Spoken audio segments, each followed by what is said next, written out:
Hello everyone, welcome back. So far we have understood that deployments and replica sets are used to ensure that a desired number of pods are always running.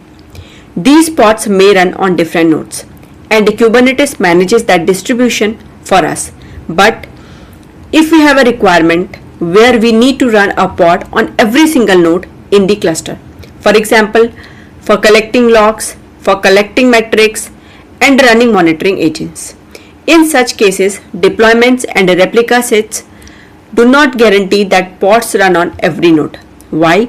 Because nodes can be added dynamically, pods are scheduled based on availability, and replicas are just numbers, not node specific. Now let's understand this with a real world scenario.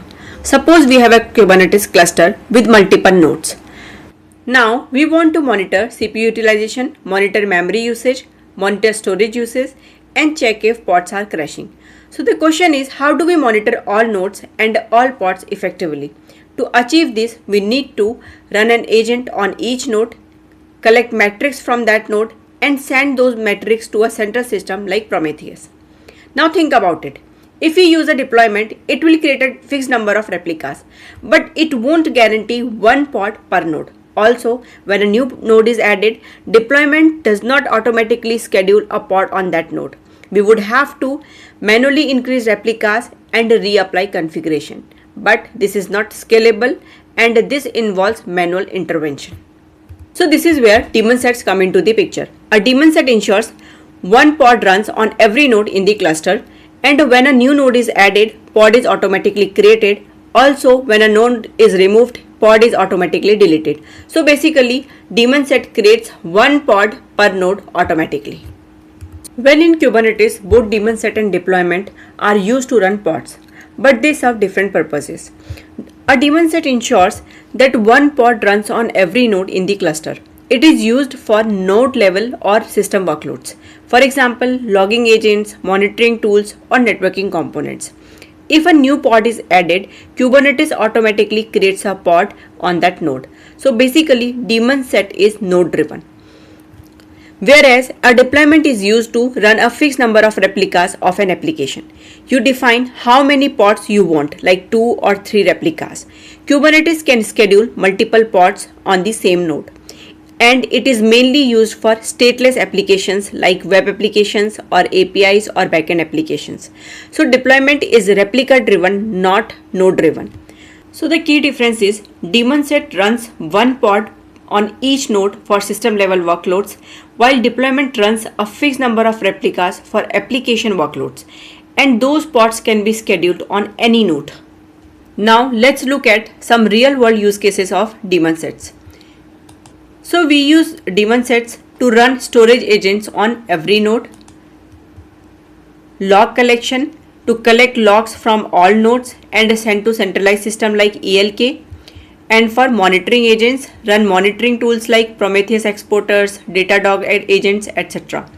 So, important note here is Prometheus and Grafana themselves are not DaemonSets, but Node Exporter Prometheus agent runs as a DaemonSet, and we use DaemonSet for networking as well to deploy network agents and enforce network policies on every node. Now let's move to the practical part. We will implement observability by running Prometheus Node Exporter on every node using a DaemonSet. What is this Prometheus Node Exporter? Prometheus Node Exporter is a widely used agent, collects hardware and OS level metrics from Linux nodes such as CPU usage, memory usage, disk utilization, network stats, etc.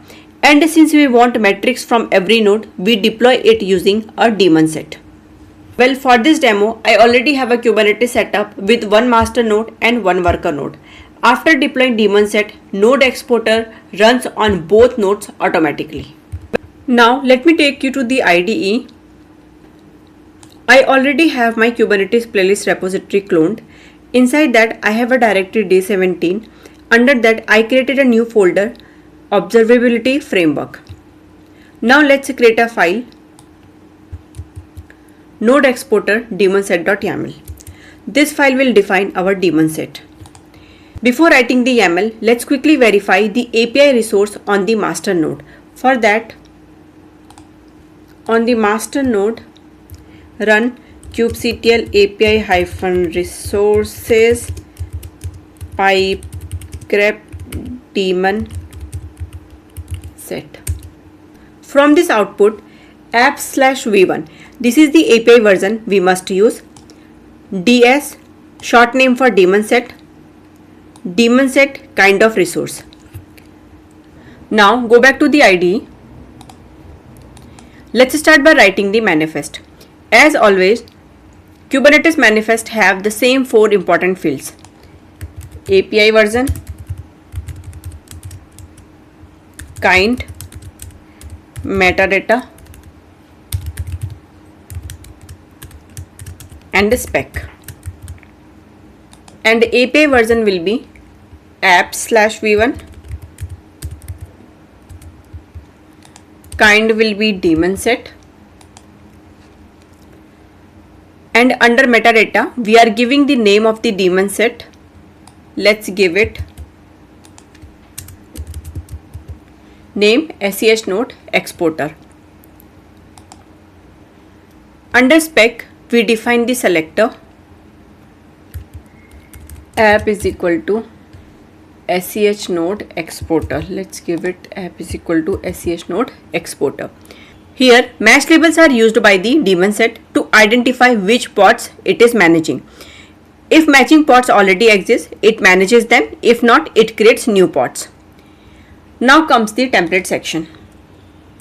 This defines the pod configuration similar to what we saw in deployments.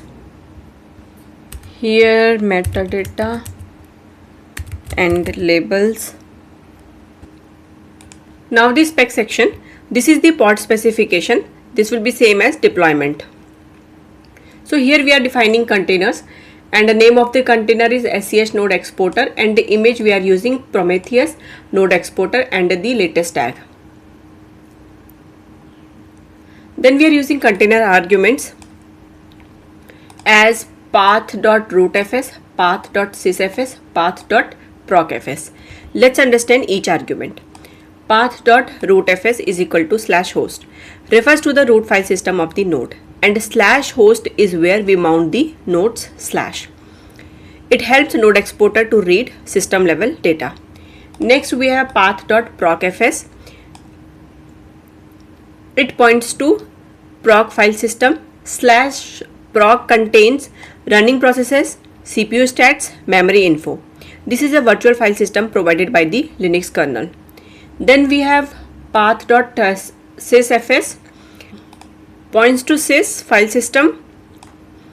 /sys provides hardware info, device stats, kernel data. Also a virtual kernel generated file system. Next we have container port. This is the node port where Node Exporter exposes metrics and Prometheus will scrape data. Default port is 9100. Next we are defining volume mounts. And why volume mounts? Here is the key idea. Node Exporter runs inside a container, but system metrics are available on the host machine. Those are nodes. So we mount host directories into container, give read-only access for safety. Now we are defining volumes. This is very important from both real world and interview perspective. Here we are using something called HostPath. HostPath volume. So what is this HostPath volume? HostPath allows us to mount files or directories from the node, means host machine, and directly into the pod container. So basically node file system becomes accessible inside the container. And why are we using it here? Now think about our use case. We are running Node Exporter. What does Node Exporter do? It collects system level metrics like CPU, memory, disk, processes. But here is the catch. These metrics are not inside the container. They exist on the node itself. So we must give container access to node's file system. That's why we are using HostPath volumes. Well, I have already covered Kubernetes volumes in detail. So if you want a deep dive, please refer to the volume session in the Kubernetes playlist. So this is our Node Exporter. DaemonSet runs on every node, collects system level metrics, exposes metrics on 9100 port, enables Prometheus to scrape data. Now since I am using GitHub as my version control system, let's push the changes using git commands. Git add dot, git commit -am, DaemonSet demo and git push. Alright, once this is done, what I will do, I have already cloned my GitHub repository inside my Kubernetes cluster. Now I will simply pull the latest changes using git pull. Now let's quickly validate whether my files are present or not. cd Day17 observability framework and ls. I can see my Node Exporter DaemonSet.yaml file here. Now let's go ahead and apply the changes using kubectl apply command. Clear the screen. Kubectl apply -f Node Exporter DaemonSet.yaml. Volume mounts.name. Okay, let me correct these names quickly. They should be same. sysfs should be procfs, and here also save the changes and push it again.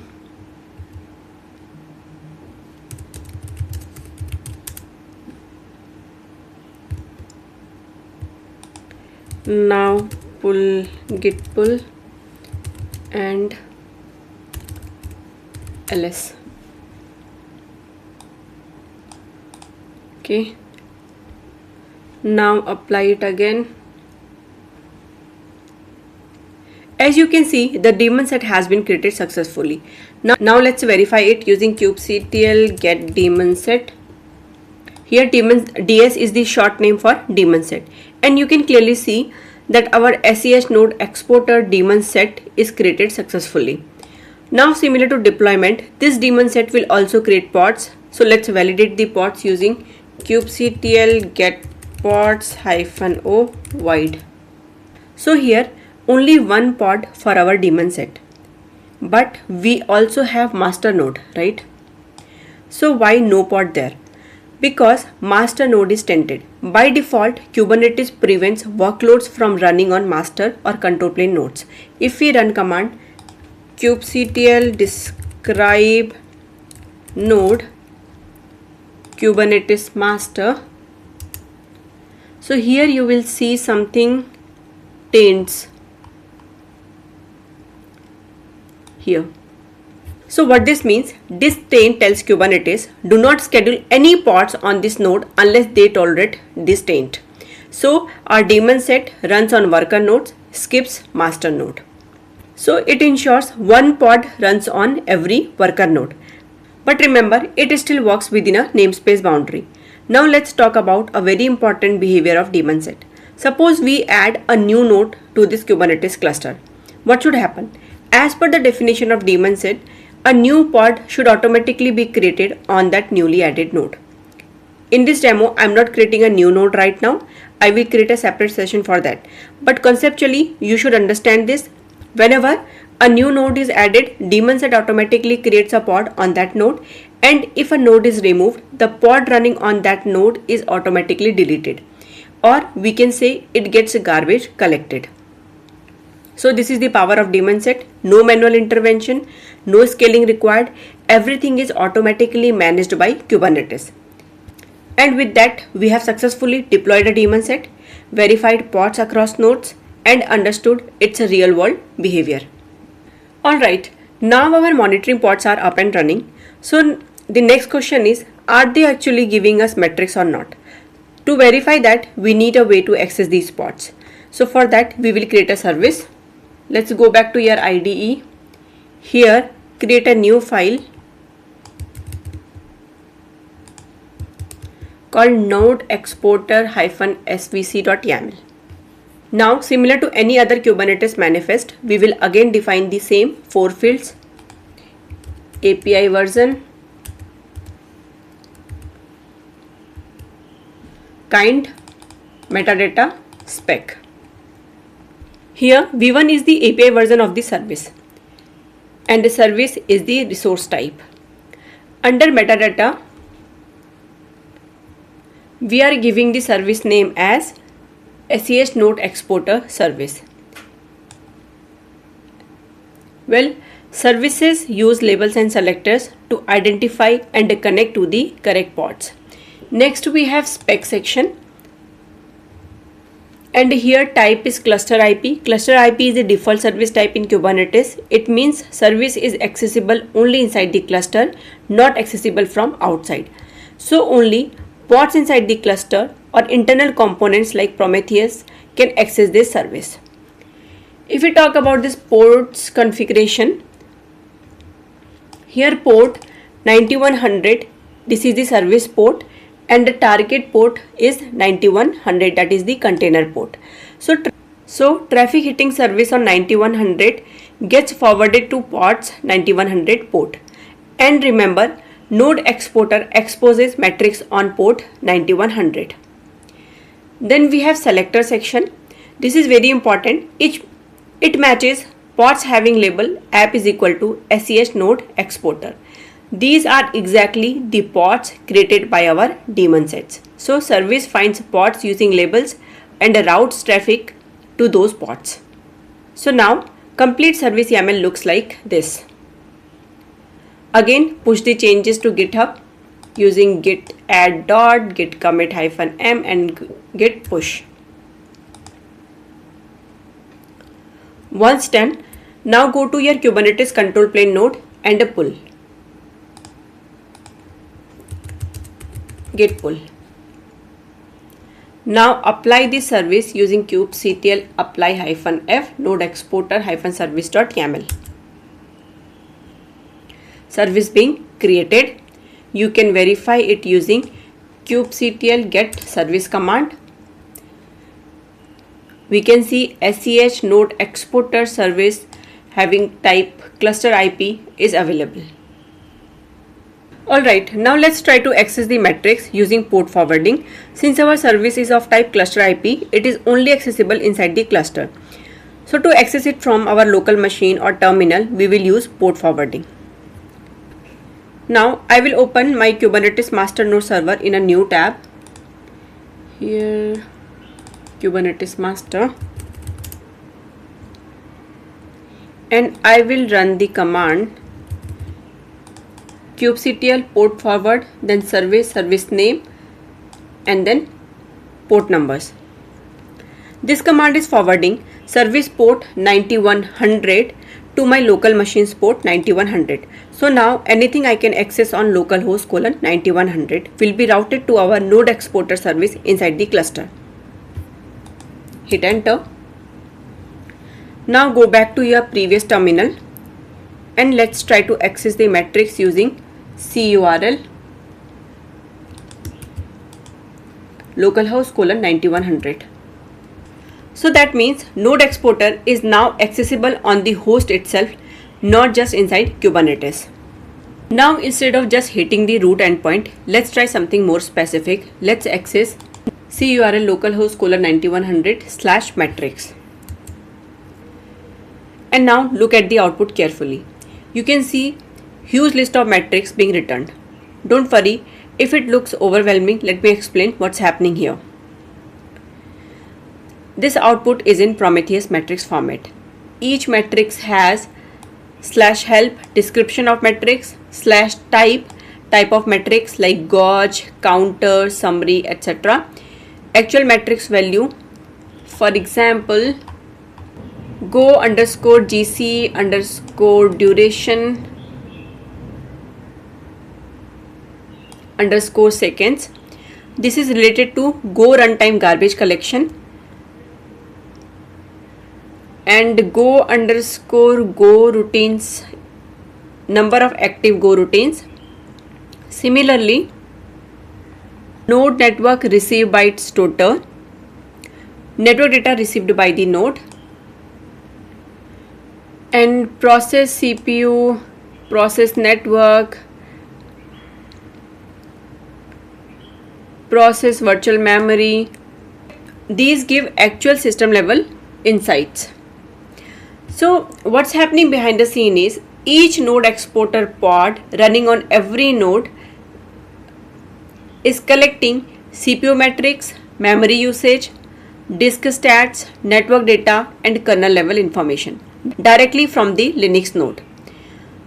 So this is the key takeaway. All the node exporter pods created by the DaemonSet are pulling default Linux system metrics from every node. Now, as I mentioned earlier, if we add a new node to our Kubernetes cluster, the DaemonSet will automatically run the same node exporter pod on that node. That means we can immediately start collecting metrics from the new node as well.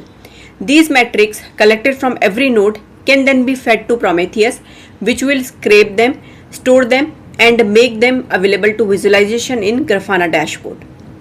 So basically we get real monitoring across the entire cluster and it scales automatically as nodes are added or removed. Stay tuned because in the next video we will dive deeper into Prometheus and Grafana and actually visualize these metrics. Now just to give you some real world context, when a Kubernetes cluster is created, by default there is already a DaemonSet running called Kube-proxy. So if we check all DaemonSets across all namespaces using kubectl get DaemonSet -a, you can see something like this. Here you can clearly see the Kube-proxy DaemonSet running in the kube system namespace. If we look at the pods in the same namespace using kubectl get pods -n kube system -o wide, we will see Kube-proxy pods are running on the master node and one on the worker node, and all these pods are created and managed by the Kube-proxy DaemonSet. Now what does Kube-proxy do? It is a core component of Kubernetes responsible for implementing the service abstraction. It runs on every node and maintains the network rules to allow communication between pods and services. Essentially, it ensures that your pods can talk to each other and to service reliably. And one more thing to remember, just like a deployment, if you delete a DaemonSet, all the pods managed by that DaemonSet will also be deleted automatically. But if you want to delete only the DaemonSet without deleting its pods, you can run kubectl delete DaemonSet and the DaemonSet name -- cascade is equal to false. This way the DaemonSet is deleted but the pods continue running independently. That's it for today's session. If you liked the content, make sure to hit like, share and subscribe. Thanks for watching and happy learning.